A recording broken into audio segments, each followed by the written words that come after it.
जिसके कान हों वो सुन ले, जिसकी आंखें हों वो देख ले।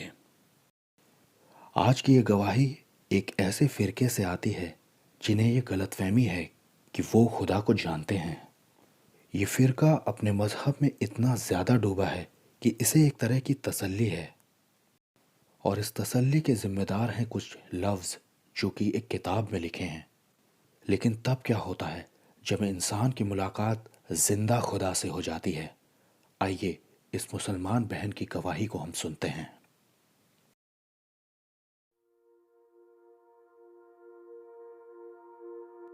कामिश, सीरिया। मिलिए सुजैन से।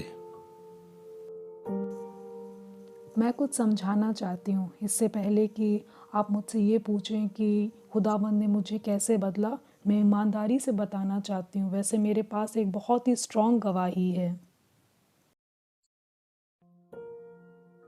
सुजान एक मुसलमान ख़ानदान से आती हैं, लेकिन वो अपने बचपन से ही अपने दिल में आराम पाने में नाकाम रही थी।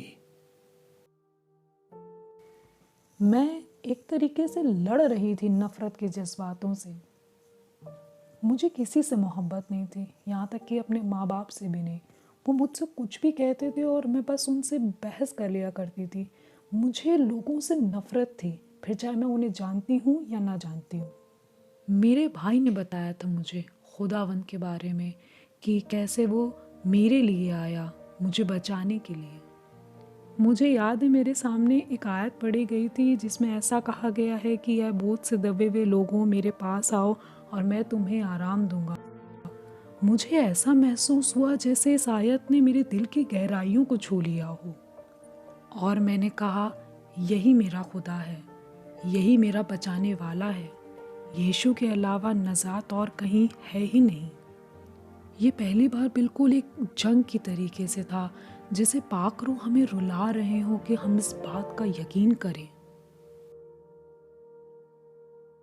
यीशु मसीह ने खुद कहा है कि दुनिया पाक रूह को हासिल नहीं कर सकती, क्योंकि ना तो वो उसे जानती है और ना ही समझती है। लेकिन तुम उसे जानते हो, वो तुम्हारे साथ रहता है और वो तुम्हारे अंदर होगा। जब हम मसीह बन गए और जैसे ही हमने अपने ईमान का ऐलान किया, हमारे पड़ोस में रहने वाले मुसलमान जिन्हें हमारा घर पता ही था, वो हमें धमकाने के लिए हमारे घर आ गए। मुझे याद है मैं अपनी बहन मारिया के साथ थी और वो लोग हमारे घर के अंदर घुस आए। हम लोग रोने लगे क्योंकि वो बस हमें मारने ही वाले थे। हमें पता नहीं था कि हमें करना क्या है। तब हमने खुदा को पुकारा। हमने कहा खुदावंद हमें बचाइए, क्योंकि अगर आप हमें नहीं बचाएंगे तो कोई दूसरी ताकत नहीं है जो हमें बचा सके। तब उसके बाद खुदावंद दिखाई दिए और उन्होंने कहा मैं ही हूँ वो, डरो मत, मैं तुम्हारे साथ हूँ। और अब हमें डर नहीं रह गया था। उन लोगों ने हमसे माफ़ी मांगी और चले गए, बस यूं ही चले गए। और ये हमारी ज़िंदगी की सबसे बड़ी गवाही है।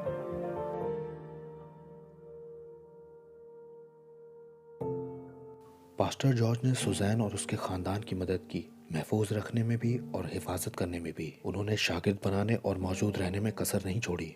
चर्च होने के नाते ये बहुत ज़रूरी हो जाता है कि हम सुजैन जैसे बहुत सारे परिवारों की मदद करें, वो भी खासकर ऐसे समय में जबकि इकोनॉमिक के हालात इतने नाजुक हैं और गरीबी हद से ज़्यादा बढ़ती जा रही है। आइए हम सब साथ हों।